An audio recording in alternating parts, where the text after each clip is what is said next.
नारी और एक पुरुष दोनों के व्रत करने में बड़ा अंतर है। शिरूर वालों थोड़ा सावधानी से सुनना है। स्त्री भी व्रत करती है और पुरुष भी व्रत करता है। पुरुष यदि सोमवार का व्रत कर रहा है, शनि महाराज का व्रत कर रहा है, मंगलवार का व्रत कर रहा है, बुधवार का व्रत कर रहा है, रविवार का व्रत कर रहा है, बृहस्पतिवार का व्रत कर रहा है, शुक्रवार का व्रत कर रहा है, कोई भी व्रत यदि पुरुष करता है तो उसके व्रत करने का फल केवल पुरुष को ही मिलेगा। ध्यान देना थोड़ा सा कथा, उसका फल केवल पुरुष को ही मिलेगा। पर जब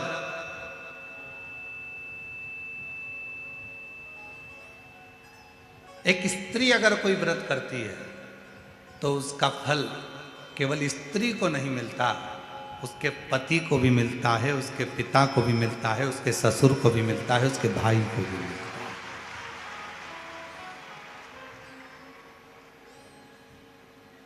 इसीलिए शायद पति के नाम के आगे धर्म नहीं लगाया, पर पत्नी के नाम के आगे धर्म लगाया, धर्म पत्नी।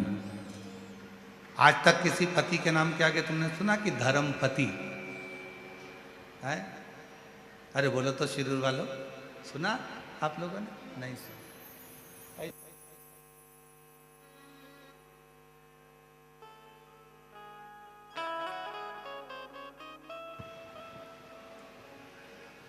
केवल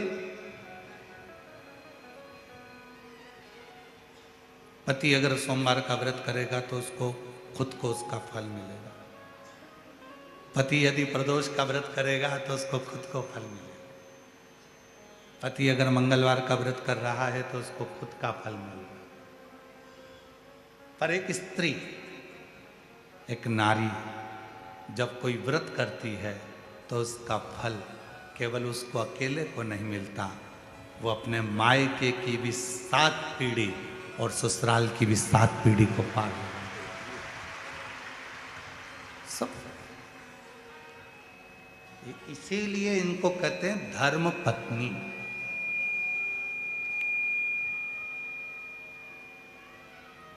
और पतियों के नाम के आगे धर्म नहीं लगाया कि तुम धर्म पति, वो धर्म पत्नी है।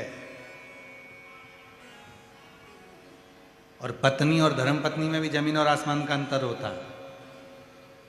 पत्नी वो होती है जो पति को पतन के रास्ते पर ले जाती है। पत्नी वो होती है जो पति को कर्जे में डुबा जाती है।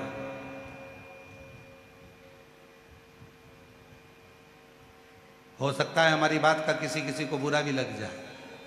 पहले शादी होती थी तो लड़की की मुंह दिखाई होती थी तो उसमें पैसा मिलता था।